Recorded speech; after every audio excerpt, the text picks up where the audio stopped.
25 होती.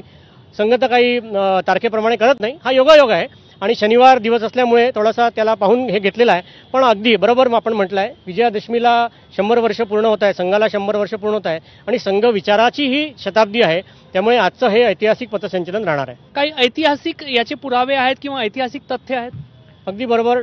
पूजनीय डॉक्टर हेडगेवारांच्या काळामध्ये 1933 असेल, 36 असेल, 38 असेल, याची आपण जर का दैनिक महाराष्ट्राचे तेव्हाच्या गोपाळराव ओगलेंनी काढलेला जो पेपर आहे त्याचे अहवाल वाचले तर आपल्याला लक्षात येईल की तेव्हा देखील हे संचलन तेव्हा हा उत्सव 2 दिवस व्हायचा. एक नवमीला शस्त्रपूजन आणि दशमीला सीमोल्लंघन मिरवणूक म्हणायचे. तेव्हा टाउन हॉल जिथे आज लक्ष्मणराव राजे भोसले किंवा चौथे रघुजी महाराज भोसले यांचा वाडा आहे, त्या वाड्याच्या प्रांगणातून ही सीमोल्लंघनाची मिरवणूक म्हणजे पथसंचलन निघायचं, रूट मार्च निघायचा आणि हा सगळा जो मिरवणुकीचा मार्ग आहे तो आपल्या टिळक पुतळ्याला अभिवादन करायचे.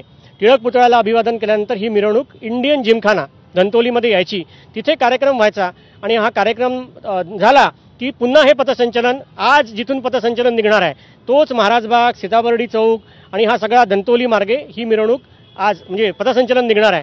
म्हणजे मला वाटतं की डॉक्टरांच्या काळात जिथून पथसंचलन निघालं तिथेच पुन्हा आज 2025ला पथसंचलन निघते आहे. पथसंचलन संघामध्ये केलं जातं, नेमके त्यामागचे उद्दिष्ट काय आहे? अगदी बरोबर. पथसंचलन हे शक्तीचं प्रतीक आहे आणि आपली शक्ती ही आपण समाजाला दाखवली पाहिजे. समाज देखील त्या शक्तीला पाहून आपल्यामध्ये सम्मिलित झाला पाहिजे, हे एक उदाहरण असतं. त्यामुळे पथसंचलन हे सीमोल्लंघनाचं पण एक लक्षण आहे. कुठंतरी संघ समोर जरी जात असला तरी संघ आपला इतिहास विसरत नाहीये आणि त्याचाच उजाळा जो आहे तो देण्याचा प्रयत्न आजच्या पथसंचलनाच्या माध्यमातून केला जात आहे. कॅमेरामॅन मिथुन आदमानेसह रजत वसिष्ठ, एबीपी माझा, नागपूर.